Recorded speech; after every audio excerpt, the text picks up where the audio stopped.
الحمد للہ رب العالمین والصلاة والسلام علی سید الانبیاء والمرسلین اما بعد فاعوذ باللہ من الشیطان الرجیم بسم اللہ الرحمن الرحیم والعصر ان الانسان لفی خسر الا الذین آمنوا وعملوا الصالحات وتواصوا بالحق وتواصوا بالصبر صدق اللہ العظیم رب اشرح لی صدری ویسر لی امری واحلل عقدۃ من لسانی یفقهوا قولی واجعل لی وزیرا من اہلی آمین یا رب العالمین۔ سورۃ العصر قرآن حکیم کی بہت ہی مختصر سورت ہے، لیکن انتہائی جامع سورت ہے اپنے مضامین کے اعتبار سے۔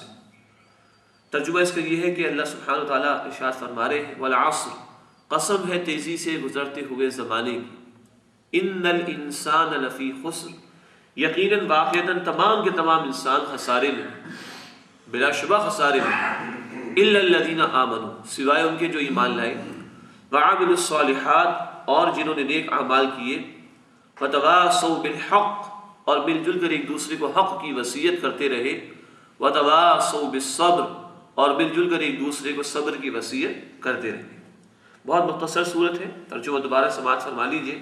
قسم ہے تیزی سے گزرتے ہوئے زمانے، سارے کے سارے انسان یقیناً واقعتاً خسارے میں، سوائے ان کے جو ایمان لائے اور جنہوں نے نیک اعمال کیے، اور جو مل جل کر ایک دوسرے کو حق کی وصیت کرتے رہے، اور جو مل جل کر ایک دوسرے کو صبر کی وصیت کرتے رہے۔ اللہ ہماری اس خسارے سے حفاظت فرمائے۔ اور یہ چار باتیں اس میں بیان ہوئی ہیں، ایمان لانا، اعمال صالحہ کرنا، مل جل کر حق کی وصیت کرنا ایک دوسرے کو، مل جل کر صبر کی وصیت کرنا ایک دوسرے کو۔ اللہ ہمیں شرائط پر پورا اترنے کی توفیق عطا فرمائے۔ آئیے سورت کی اہمیت کو پہلے جاننے کی کوشش کریں۔ طبرانی شریف میں ایک حدیث آتی ہے، ایک روایت آتی ہے، جس کا حاصل یہ ہے کہ صحابہ کرام رضی اللہ عنہ اجمعین کا یہ معمول تھا کہ جب آپس میں ایک دوسرے سے دو صحابی ملاقات فرماتے تو جدا ہونے سے پہلے ایک صحابی دوسرے صحابی رضی اللہ عنہ کو سورہ عصر سنایا کرتے تھے۔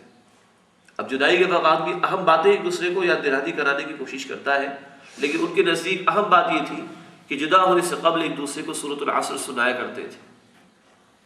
اسی طرح امام شافعی رحمۃ اللہ علیہ کا قول ہمیں ملتا ہے جس میں وہ ارشاد فرماتے ہیں کہ لوگ اگر صرف سورہ عصر میں ہی غور و فکر کر لیں تو ہدایت کا سامان ان کے لیے کافی ہو جائے گا۔ اس کا یہ مطلب نہیں کہ قرآن کی بقیہ آیات کی اہمیت نہیں، معاذ اللہ، یہ مطلب نہیں۔ مطلب یہ کہ ایک تو پورا قرآن ہدایت کا سرچشمہ ہے، اور ایک کہ قرآن کی بات ہے ان کو مختصر انداز میں کئی ایک آیت میں، کئی چھوٹی چھوٹی 3 آیات کے اندر، یا ایک چھوٹی صورت میں اللہ سبحانہ وتعالیٰ نے جامعیت کے ساتھ بیان فرما دیا۔ اسی طرح شاہ ولی اللہ رحمۃ اللہ علیہ یہ بات ارشاد فرماتے ہیں کہ سورہ عصر قرآن حکیم کے مضامین کا انڈیکس اشاریہ ہے۔ ہم جب بک شاپ پہ جاتے ہیں، کسی دکان پر جاتے ہیں کتاب خریدنے کے لیے، تو ظاہری بات ہے پوری کتاب تو پڑھنا ممکن نہیں ہوتا ہمارے لیے، ہم کیسے اندازہ کرتے ہیں کہ یہ ہمارے کام کی ہے کہ نہیں؟ تو ہم اس کی فہرست کو دیکھ لیتے ہیں، اس کے کانٹینٹس کو دیکھ لیتے ہیں، جس سے بھی اندازہ ہو جاتا ہے کہ کتاب میں کیا کچھ موجود ہے۔ تو شاہ ولی اللہ رحمۃ اللہ علیہ نے بات ارشاد فرمائی کہ قرآن حکیم کے مضامین کو اگر تم دیکھنا چاہتے ہو تو سورۃ العصر کا مطالعہ کرو۔ اس میں تاریخ بھی ہے، والعصر کا بیان ہے، گزرتے ہوئے زمانے کی قسم آئی گئی، ایمان کی تفصیلات جو جا بجا قرآن میں آئی وہ لفظ بھی یہاں پر آ گیا، نیک اعمال چاہے وہ اللہ کے حقوق ہو یا بندوں کے حقوق ہو جا بجا قرآن میں بیان ہوئے، اس کا ذکر بھی ہے، دعوت ہے، تبلیغ ہے، دین کی محنت کا معاملہ ہے، حق کی وصیت کا بیان آ گیا، انبیاء اور رسول پر آنے والی مشکلات ہیں، اہل ایمان پر آنے والے مصائب ہیں، جا بجا قرآن میں بیان ہوئے، صبر کا بیان بھی آ گیا، پھر جہنم کی یاد دہانی، اس کے عذاب سے ڈرانا بار بار قرآن میں ہے، تو خسارے کا بیان بھی سورہ عصر میں آ گیا۔ تو بہرحال یہ اس کی اہمیت ہے کہ صحابہ جدا ہونے سے پہلے ایک دوسرے کو سورہ عصر سنایا کرتے تھے۔ پھر امام شافعی کا قول رحمۃ اللہ علیہ کہ اسی میں غور و فکر کر لیا جائے تو بنیادی ہدایت جو ہے قرآن، انسان کو اس کی حقیقت معلوم ہو جائے، اصل زندگی کے تصور واضح ہو جائے، کیا کرنا اس کے لیے وہ نشان اس کے سامنے، نشان ہائے سنگ میل وہ واضح ہو جائے تاکہ کامیابی اسے مل سکے، نجات کی راہ اس کے سامنے واضح ہو جائے، یہ اس میں بیان ہو گئی۔ قرآن کریم کا اشاریہ ہے، شاہ ولی اللہ رحمۃ اللہ علیہ جیسے فرما رہے ہیں، وہ اس سورہ مبارکہ کے اندر ہمیں دکھائی دیتا ہے۔ اب آئیے سورہ مبارکہ پر تھوڑا سا غور و فکر کرتے ہیں۔ اگر ہم سرسری سے غور و فکر کریں سورہ مبارکہ پر تو چند باتیں تو فوراً ہمارے سامنے آتی ہیں۔ پہلی بات تو یہ ہے کہ اللہ سبحانہ و تعالیٰ نے قسم کھا کر ایک بات ارشاد فرمائی ہم بھی قسمیں کھاتے ہیں اپنی باتوں میں وزن پیدا کرنے کے لیے. تو بڑا تاکید کا انداز ہے جو اللہ سبحانہ و تعالیٰ نے اختیار فرمایا. اسی طرح بتایا جا رہا ہے سارے کے سارے انسان خسارے میں. تو جو ڈرانے کا ایک بڑا زوردار انداز ہو سکتا ہے وہ اختیار کیا گیا. عربی کے اعتبار سے بھی ذکر تھوڑا سا آگے کر دوں گا انشاءاللہ تعالیٰ. کسی بات میں وزن پیدا کرنے کے جتنے اسالیب ہیں، انداز ہیں، ان میں سے اکثر دوسری آیت میں آ گئے. یقیناً واقعتاً تمام کے تمام انسان بلا شبہ خسارے میں. پھر بتایا جا رہا ہے کہ اللہ کی نگاہوں میں کامیابی اور ناکامی کا بیان کیا. ایک خسارہ انسانوں کی نگاہوں میں ہوگا نا، 2-4 لاکھ کا، 1-2 کروڑ کا، چند کروڑ کا یا چند ارب کا. لیکن بتایا جا رہا ہے کہ اللہ کی نگاہوں میں خسارہ کیا. اور دراصل ہمیں اللہ کے سامنے جواب نہیں کرنی، اس کی وضاحت سورہ مبارکہ میں آ گئی. پھر بتایا جا رہا ہے کہ خسارے سے بچے گی کون؟ جو چاروں شرائط پر عمل کر رہے ہیں، ایمان بھی لائیں، نیک اعمال بھی کریں، مل جل کر حق کی وصیت بھی کریں، مل جل کر صبر کی وصیت بھی کریں. یہ چاروں کے چاروں جو کام کریں گے وہ خسارے سے بچے. یہ بھی بتایا جا رہا ہے یہ چاروں کام کریں گے تو خسارے سے بچے، جہنم کی آگ سے بچ جائیں. مزید کامیابی کے لیے کہ جنت میں داخلہ ہو جائے اور محنت کرنی ہو اور بھاگ دوڑ کرنی ہو. اور پھر سورہ مبارکہ میں ایک معقول انسان کی روش کا بیان. ایک آدمی جو معقول ہوگا، جس کی فطرت سلامت ہوگی، کردار کا عمدہ ہوگا، اچھی بات کو قبول کرے، جس بات کو قبول کرے گا اس کے تقاضوں پر عمل بھی کرے. پھر جو اپنے لیے پسند کرے گا دوسروں کے لیے بھی پسند کرے گا، دوسروں کو بھی بتائے گا، دوسروں کو بھی پہنچائے. اور اس کے صاحب کردار ہونے کی گواہی یہ ہوگی کہ اس دوسروں کے پہنچانے کے دوران، اس حق کو دوسروں تک بیان کرنے کے دوران مشکل آئے تو برداشت کرے گا، کیونکہ حق تو معلوم ہو چکا اس کو. تو یہ ایک معقول انسان کی روش بھی ہے. اچھی بات قبول کر لے گا، اس کے تقاضوں پر عمل کرے گا، اس کو دوسروں تک پہنچائے گا تاکہ دوسرے بھی فائدہ اٹھائیں، اور اس راہ میں جو مشکلات آئیں گی اس کو برداشت کرے گا. یہ چند باتیں تو ہمارے سامنے آتی ہیں سرسری غور و فکر سے. قرآن پر غور و فکر کا یہ ایک اسلوب تذکر اسے کہا جاتا ہے. قرآن سرسری غور و فکر کرنا، ترجمہ تھوڑا دیکھ لیا، تھوڑی بہت بنیادی عربی آتی ہے وہ دیکھ لی، متعلقہ چند تفسیروں کو دیکھ لیا، تو فوری طور پر جو بات سامنے آتی ہے وہی چند نکات. زوردار انداز گفتگو کا اللہ کی طرف سے عظیم خسارے کے متعلق خبردار کیا گیا، ڈرایا گیا. خسارہ وہ جو ہمیشہ کا خسارہ ہے. کامیابی ناکامی کا معیار بتایا جا رہا ہے وہ کہ جو اللہ نے عطا کیا، نہ کہ انسانوں کا عطا کیا. اور یوں بھی کہ ہم نے جواب انسانوں کے سامنے نہیں دینا بلکہ اللہ کے سامنے دینا. 4 شرائط بیان ہوئی، چاروں کی چاروں ضروری، چاروں کی چاروں ہوگی پوری انشاءاللہ تو خسارے سے بچ سکے. اور آخری بات سرسری طور پر جو سامنے آتی وہ یہ کہ ایک معقول انسان کی روش کا بیان. حق قبول کرے گا، عمل کرے گا، دوسروں کو بتائے گا، مشکل آئے گی تو صبر کرے گا. یہ تو ہے ذرا سرسری سے غور فکر جس کو ہم تذکر کہتے ہیں. فوری طور پر تو یہ باتیں ہمارے سامنے آتی ہیں. قرآن حکیم پر غور و فکر کا دوسرا انداز ہے، اس کو تدبر کہا جاتا ہے. تھوڑا گہرائی میں اتر کر غور و فکر کرنا، ایک ایک لفظ میں غور و فکر کرنا، پھر اس کے متعلق اور جو گفتگو قرآن میں ہے، احادیث میں ہے، اس پر غور و فکر کرنا، صحابہ نے کیا بیان کیا اور سمجھا اس پر توجہ کرنا. یہ تدبر ہے. یہ انتہائی بڑا کام ہے، بڑا گہرا کام ہے. کچھ ہی موتی اگر اللہ نے عطا فرماتے تو یہ بھی اللہ کی بہت بڑی نعمت ہوگی، ورنہ قیامت تک اس کا حق ادا نہیں ہو سکتا. جیسے کہ حدیث مبارکہ جامع ترمذی کی، اللہ کے نبی صلی اللہ علیہ وسلم نے فرمایا کہ لا تشبع منہ العلماء، علماء قیامت تک قرآن سے سیر نہیں ہو سکی. علم و حکمت کے موجود قرآن کے ہر دور کے سامنے آتے چلے جائیں گے. آئیے چند باتیں اس تدبر کے حوالے سے، اس گہرے غور و فکر کے حوالے سے جاننے کی اور سمجھنے کی کوشش کریں. پہلی آیت فرمایا والعصر، قسم ہے تیزی سے گزرتے ہوئے زمانے کی. قسم ہے، اور آپ بھی کھاتے ہیں، قسم اللہ نے بھی کھائی. قسم کھائی جاتی ہے بات میں زور پیدا کرنے کے لیے اور وزن پیدا کرنے کے لیے. اللہ تعالیٰ کوئی بات قرآن میں بیان فرما دے بہت بڑی بات ہے، اللہ کا کلام ہے. لیکن جب اللہ قسم کھا کر بیان فرمائے تو تاکید بہت زیادہ ہو جاتی ہے، زور بہت زیادہ بڑھ جاتا ہے. قسم اللہ نے کہا عصر کی.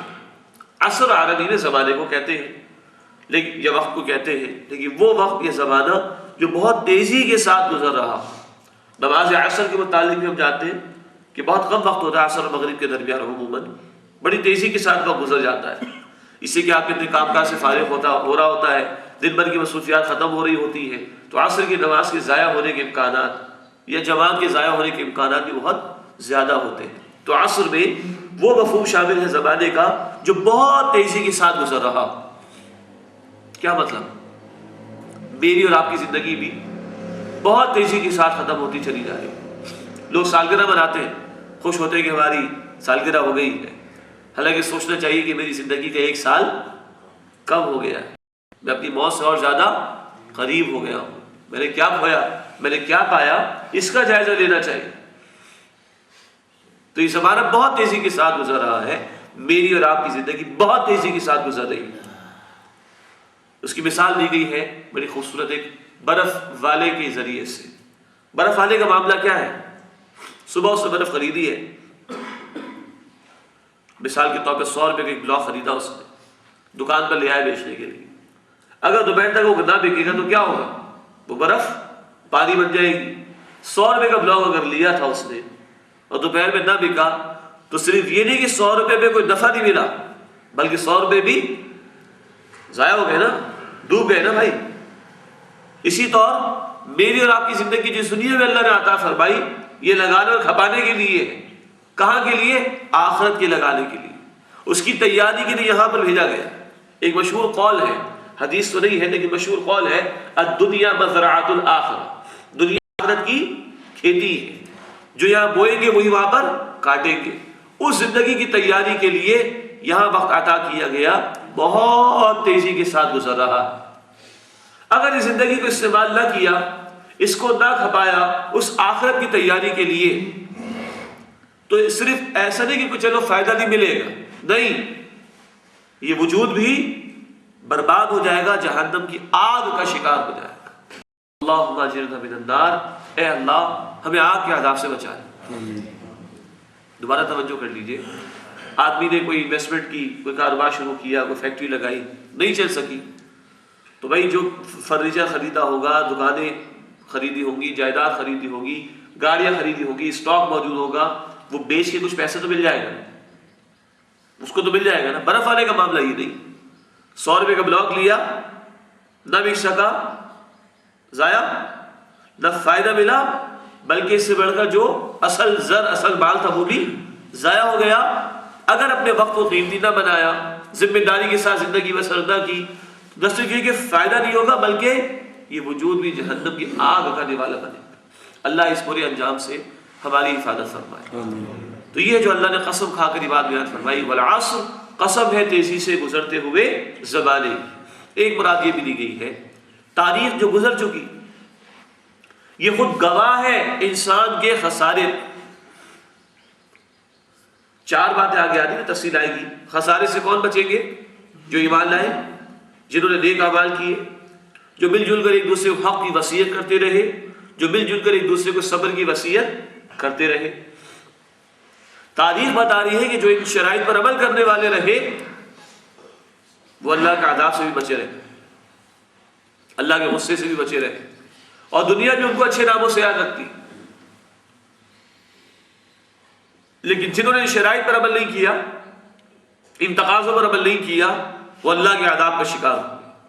بڑی بڑی قوموں کی مثال قرآن بار بار دیتا ہے نا، قوم نوح، قوم ہود، قوم صالح، قوم شعیب، قوم لوط، یہ ساری کی ساری قومیں مٹائی گئی، برباد کی گئی۔ کیوں؟ ایمان نہ لائے تھے۔ ایمان نہیں ہوگا تو اگلے تقاضے بھی نہیں آئیں گے۔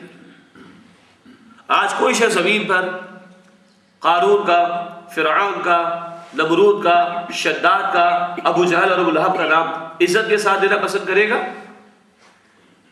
مالدار تھے، طاقتور تھے بظاہر، نہیں، ان شرائط پر عمل نہیں کرتے۔ اور حضرت بلال کا نام آئے گا تو رضی اللہ عنہ، رضی اللہ عنہ، ہم بھی کہیں گے مسلمان۔ اور یہ غیر مسلم 500 پیج کی کتاب لکھتا ہے دا بلال کے نام، دا گریٹ بلال رضی اللہ تعالی۔ بلال کے پاس دولت تو نہ تھی، حکومت تو نہ تھی، اقتدار تو نہ تھا، لیکن یہ 4 شرائط پر عمل درآمد کر رہے تھے۔ تو تاریخ بھی گواہ ہے کہ جو ان شرائط پر عمل کرتے رہے اللہ اس سے راضی رہا، دنیا بھی اچھے نام سے ان کو یاد رکھتی ہے۔ اور جنہوں نے شرائط پر تاریخ میں عمل نہ کیا وہ برباد کر دیے گئے، مٹا دیے گئے، نام و نشان بھی کچھ کا موجود نہیں۔ والعصر، قسم ہے تیزی سے گزرتے ہوئے زمانے کی۔ دوسری آیت ہے ان الانسان لفی خسر، بے شک یقیناً واقعتاً تمام کے تمام انسان خسارے میں۔ یہ وہ آیت ہے جس میں عرض کر رہا تھا کہ عربی اسلوب کے اعتبار سے تاکید کے کئی پہلو ہیں۔ انا عربی میں یہ ترجمہ ہم کہتے ہیں تحقیق، پرانے تراجم ہوں گے، آج کل کا بلا شبہ بے شک زور دینے کے لیے۔ الانسان الف لام لگا دیں عربی میں تو کامن ناؤن سے پراپر ناؤن بن جاتا ہے، عام اسم سے خاص اسم بن جاتا ہے۔ نکرہ سے معرفہ کہیں گے عربی اصطلاحات کے اعتبار سے جب ہم سیکھتے ہیں، سارے کے سارے انسان سارے، یہ ڈراوا، یہ بھی تاکید ہوگی، سب کو شامل کرتی ہے۔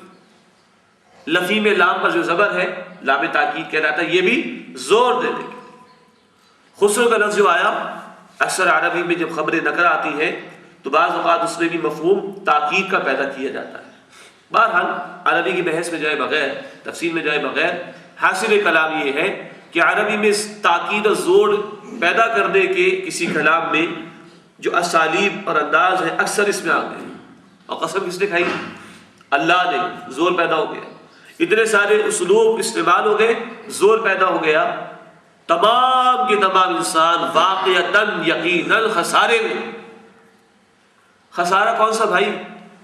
کاروبار شروع کیا، رقم ڈوب گئی، نقصان ہو گیا، 5 برس میں کما کے ریکوری ہو جائے گی اس کی۔ مقروض ہو گیا کہ انسان مصیبت میں 10 سال گزر گئے، قرض کسی نے ادا ہو جائے۔ شدید بیماری آئی، بڑا پیسہ لگ گیا، کنگال ہو گئے، محنت کرنے کی ریکوری ہو جائے گی۔ ہاتھ جل گیا، اللہ اپنے حفظ و ایمان میں رکھے، علاج ہو گیا 6 مہینے تک، معاملہ درست ہو گیا۔ ایکسیڈنٹ ہو گیا، فریکچر ہو گیا، 6 مہینے بیڈ پہ رہے، 6 مہینے بعد ٹھیک ہو گیا الحمدللہ۔ گھر میں ڈکیتی ہو گئی، زیور بھی لے گئے، گاڑی بھی لے گئے، نہ جانے کیا کچھ لے گئے، 15 لاکھ کا نقصان ہو گیا۔ چلو بھائی 6-7 سال میں کما لیں گے، کوئی 10 سال میں کما لے گا، ریکوری ہو جائے گی۔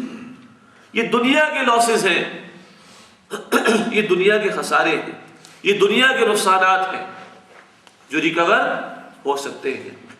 اس خسارے کی بات نہیں ہوگی، اس آخرت کی بات ہو رہی، جہنم کے عذاب کی بات ہو رہی کہ جو ابدی خسارہ ہے، ہمیشہ کا خسارہ ہے۔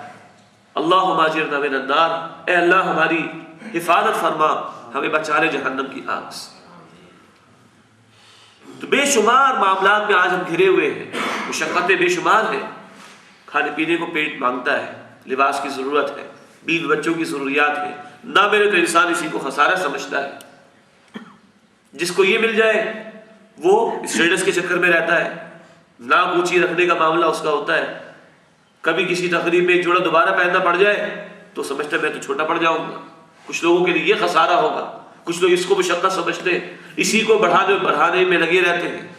لیکن اللہ تعالیٰ کہتے ہیں بھائی یہ ساری مشقتیں بجا، لیکن وقتی ہیں، بالآخر کیا ہوگا؟ سورہ شقاق میں کہا گیا آیت نمبر 6 میں، یا ایھا الانسان انک کادح الی ربک کدحا فملاقیہ، اے انسان تجھے مشقت پر مشقت جھیلتے ہوئے بالآخر اپنے رب سے ملاقات کر دیو۔ اور وہاں کیا ہوگا؟ وہاں پیشی، وہاں اکاؤنٹیبلٹی ہے، وہاں حساب کتاب ہے، جواب نہیں ہے۔ جیسے کہ حدیث میں ذکر آتا ہے جامع ترمذی میں، اللہ کے نبی صلی اللہ علیہ وسلم نے فرمایا کہ بندے کے قدم اس کی جگہ سے ہٹ نہیں سکیں گے جب تک کہ وہ 5 سوالات کے جوابات پیش نہ کر دیں۔ بتاؤ زندگی کہاں لگائی؟ اللہ کی امانت ہے نا، ہم مالک تو نہیں، جواب دینا ہے۔ بتاؤ جوانی کہاں کمائی؟ ساری صلاحیتیں عروج پر ہوتی۔ بتاؤ مال کہاں سے کمایا؟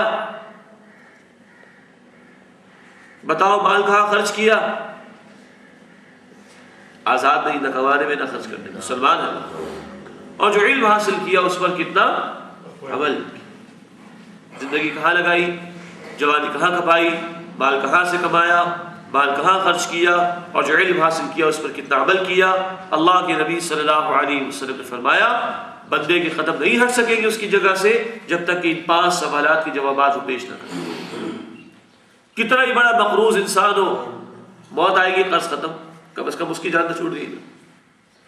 کتنا ہی بڑا مالدار انسان ہو، محلات میں رہنے والا ہو، موت آئی مٹی میں جائے گا، کچھ بھی ساتھ نہیں جائے گا۔ یا کا خسارہ ہے ہی نہیں۔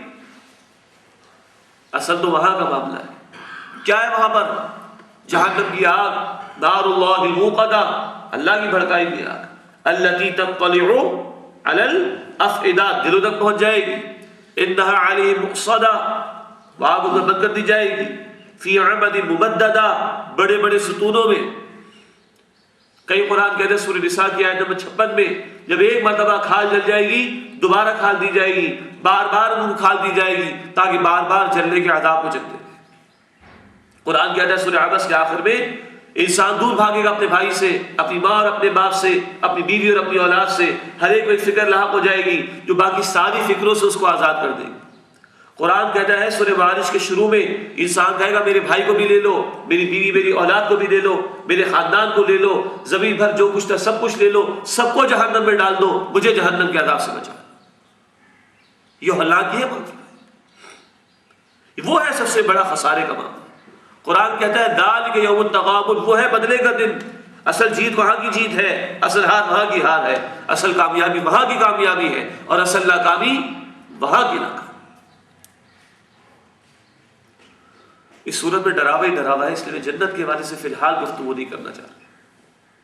قسم کھا کے اللہ نے کہا یقیناً واقعتاً تمام کے تمام انسان خسارے کے، خسارہ 2-4 کروڑ کا نہیں، خسارہ 2-4 ارب کا نہیں، ابدی خسارہ، جہنم کی آگ کا خسارہ، اس کا تصور کرنا بھی ممکن نہیں۔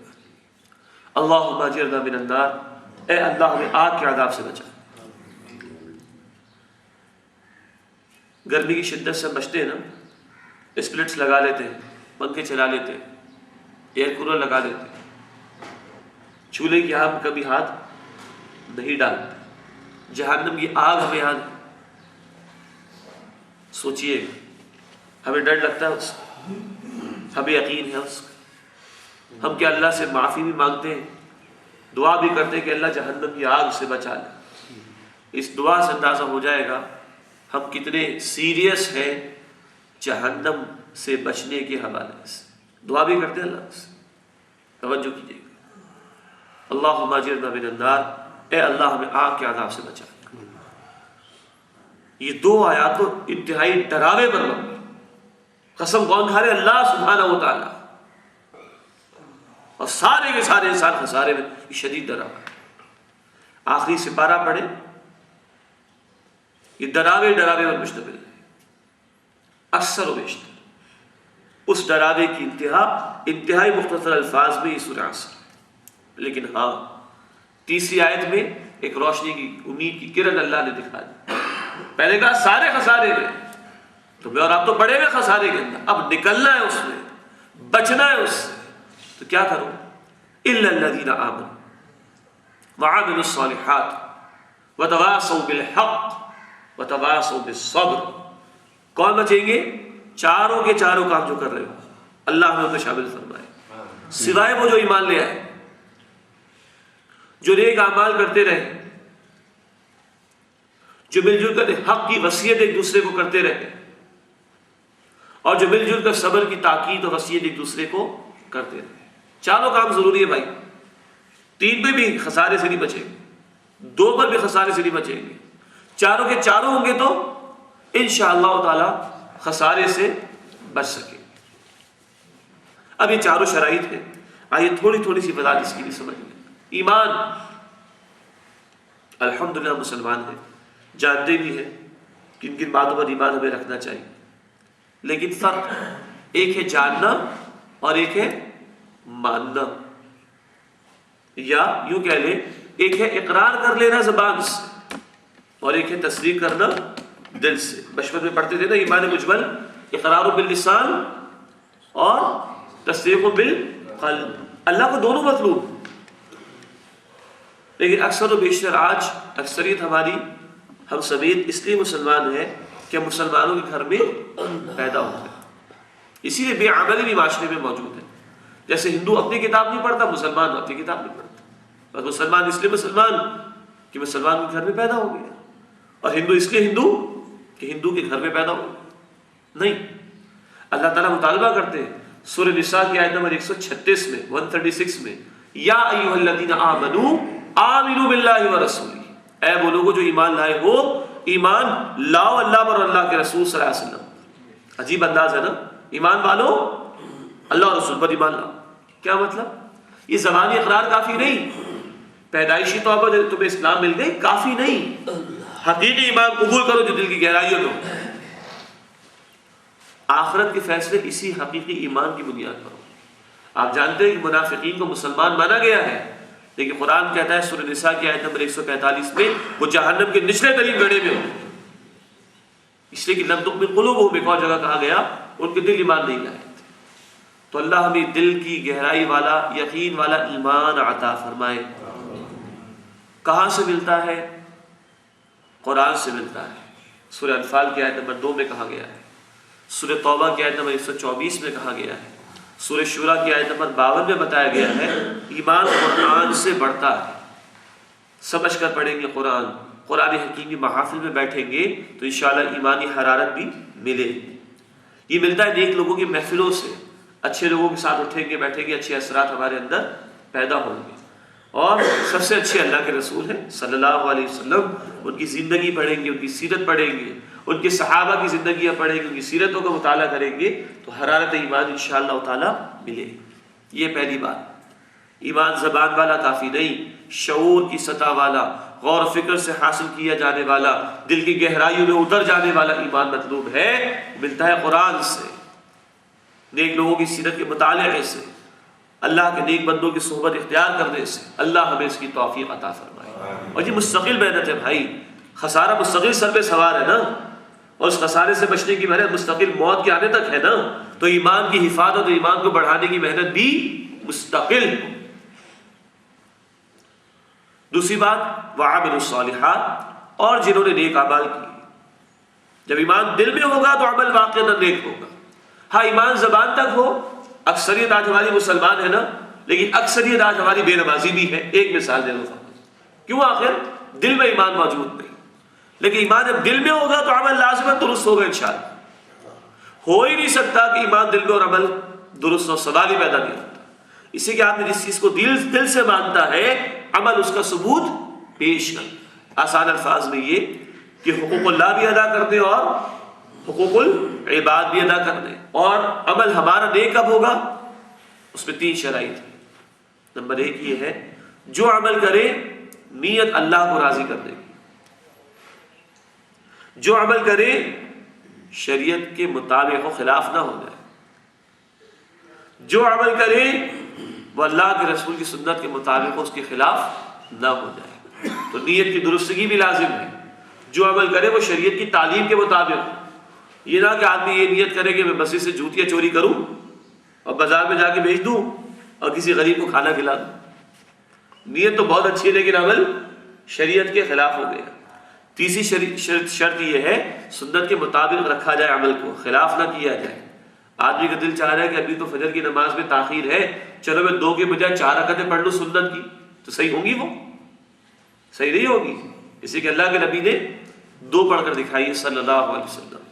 تو کوئی عمل بھی ہے، نیت درست ہوگی، شریعت و سنت کے مطابق ہوگا تو عمل انشاءاللہ قابل قبول ہوگا۔ تفصیلات قرآن حکیم میں حقوق اللہ بھی ہے اور حقوق العباد بھی ہے، تشریحات اس کی احادیث مبارکہ میں موجود ہے۔ یہاں تک تو کچھ بات لوگوں کو سمجھ میں آ جاتی ہے۔ اگلی جو 2 باتیں ہیں اس پر تو کم و بیش تصور ختم ہی ہو چکا ہے ہمارا۔ چاروں شرائط ضروری نہیں ہے، ہم سمجھ رہے ہیں۔ تیسری بات کیا ہے؟ وَتَوَاصَوْا بِالْحَقِّ، اور مل جل کر ایک دوسرے کو حق کی وصیت کی ہو۔ حق کیا ہے؟ یہ بات بھی حق ہے، کوئی مظلوم ہے تو اس کی مدد کی جائے۔ حق یہ بھی ہے کسی نے کسی کا مال چرا لیا، چھین لیا تو دلانے کی کوشش کی جائے۔ یہ حقوق العباد کی بات ہے۔ سب سے بڑا حق کس کا ہے؟ اللہ سبحانہ و تعالیٰ کا، اس کے لیے بھی کوشش کی جائے۔ تو وَتَوَاصَوْا بِالْحَقِّ، اور مل جل کر حق کی وصیت کریں۔ تواصوا یہ لفظ بڑا اہم ہے، میں ترجمہ کر رہا ہوں، مل جل کر کرنا۔ عربی اسلوب کے اعتبار سے یہ باب تفاعل سے ہے، جس میں مل جل کر اہتمام کے ساتھ کام کرنے کا مفہوم شامل ہے۔ تو اب جو بات آ رہی ہے وہ اکیلے اکیلے نہیں کرنی، بلکہ وہ مل جل کر کرنی ہے۔ کون سی؟ حق کی وصیت کی۔ اور سب سے بڑا حق کس کا؟ اللہ سبحانہ و تعالیٰ کا۔ اس کے دین کی ترویج ہے، اس کے دین کی دعوت ہے، اس کے دین کے قیام کی جد و جہد ہے، یہ کرنا ہمارا فرض۔ اس لیے بھی کہ ہم حدیث جانتے ہیں بخاری شریف کی، تم مومن نہیں ہو سکتے جب تک کہ اپنے بھائی کے لیے وہی بات پسند نہ کرو جو اپنے لیے پسند کرتے ہو۔ ایک آدمی اپنے لیے نیک اعمال پسند کر رہا ہے، اس سے پہلے ایمان پسند کر رہا ہے، تو اس کے ایمان کا تقاضا ہے کہ دوسروں کے لیے بھی اسی بات کو پسند کریں۔ پھر ہم امتی ہیں رسول اکرم صلی اللہ علیہ وسلم کی۔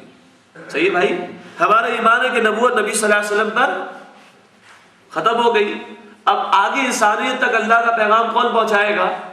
ہمارا فرض ہے کہ نہیں؟ ہمیں تو اسی کام کے لیے پیدا کیا گیا۔ سورہ آل عمران کی آیت نمبر 110 میں کہا گیا کنتم خیر امۃ اخرجت للناس تأمرون بالمعروف وتنہون عن المنکر وتؤمنون باللہ۔ مسلمانوں تم بہترین امت ہو۔ بہترین کیوں ہو؟ تمہیں لوگوں کے لیے پیدا کیا گیا ہے، تمہیں لوگوں کے لیے جینا ہے۔ کیا کرو گے؟ نیکی کا حکم دو گے اور بدی سے روکو گے، اور تم اللہ پر ایمان رکھتے ہو۔ اللہ پر ایمان ہوگا تو یہ کام ہوگا، نیکی کو عام کرنا، بدی کو مٹانے کی کوشش کرنا، اور یہ کام مل جل کر کرنا ہے۔ نیکی کو پھیلانا اور بدی کو مٹانا، قرآن کہہ رہا ہے سورہ عصر میں وَتَوَاصَوْا بِالْحَقِّ، مل جل کر کرنا ہے، اکیلے اکیلے نہیں کرنا۔ ہمارا دین اجتماعیت سکھاتا ہے، نماز با جماعت ہے، رمضان کے روزے ایک ہی وقت میں ایک ہی مہینے میں ہے، حج کی ادائیگی ایک ہی وقت میں ایک ہی مقام پر اس کے مناسک ہیں۔ یہ اجتماعیت ہمارا دین سکھاتا ہے، مل جل کر یہ کام کرنا ہے، اکیلے اکیلے کام نہیں کرنا ہے۔ بھائی یہ تیسری شرط آ رہی ہے جس کو آج ہم بھول گئے، وَتَوَاصَوْا بِالْحَقِّ، اور مل جل کر حق کی وصیت کرتے رہے۔ چوتھی شرط کیا ہے؟ وَتَوَاصَوْا بِالصَّبْرِ، اور مل جل کر ایک دوسرے کو صبر کی وصیت کرتے رہے۔ کیا مطلب ہے؟ حق بیان ہوگا تو کیا لوگ ٹھنڈے ٹھنڈے برداشت کر لیں گے؟ اللہ کے رسول صلی اللہ علیہ وسلم صادق اور امین بھی کہلائے گئے، لیکن جب حق بیان کیا لوگوں کے سامنے تو کیا لوگوں نے برداشت کیا؟ اس مخالفت آئی کہ نہیں آئی؟ آئی۔ نبیوں کی مخالفت ہوئی کہ نہیں ہوئی؟ جب انہی کا کام ہم کرنے چلیں گے تو مخالفت ہوگی کہ نہیں؟ یقیناً ہوگی۔ اب کیا کرنا ہے؟ صبر کرنا ہے، اور یہ صبر بھی مل جل کر کرنا ہے۔ اکیلا اکیلا آدمی ہوگا، حدیث میں آتا ہے شیطان حاوی آ جائے گا، کمزور کر دے گا اس کو، لیکن جو جماعت میں جڑا ہوا ہوگا وہ شیطان کے حملے سے انشاءاللہ محفوظ رہے گا۔ جو اجتماعیت میں جڑا ہوا ہوگا اس کے لیے صبر کرنا ساتھیوں کے ساتھ مل کر آسان ہو جائے۔ صبر کون سا؟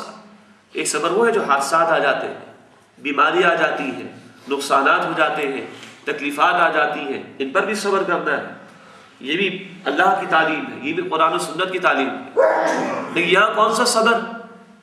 اللہ کے دین کی راہ میں اللہ کے رسول کو دیکھیے صلی اللہ علیہ وسلم، کانٹے بھی برداشت کیے، پتھر بھی کھائے، لوگوں کی گالیاں بھی سنی ہے، بیٹیوں کی طلاقیں بھی برداشت کی ہیں، احد میں خون بھی دیا ہے، طائف کی گلیوں میں بھی خون دیا ہے، صحابہ کی جانیں بھی قربان کی۔ کاہے کے لیے؟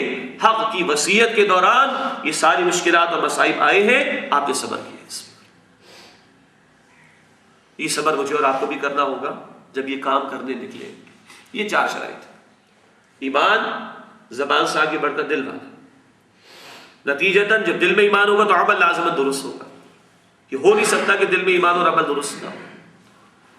پھر اکیلے اکیلے نیک عمل کر لینا کافی نہیں، جو اپنے لیے پسند کرے دوسروں کے لیے پسند کرے۔ پھر ہم تو اس امت میں پیدا کیے گئے جسے دوسروں کے لیے پیدا کیا گیا۔ حق کی وصیت کرنی، نیکی کو پھیلانا، بدی کو مٹانے کی کوشش کرنی، اور اکیلے اکیلے نہیں، اجتماعی سطح پر مل جل کر کرنا۔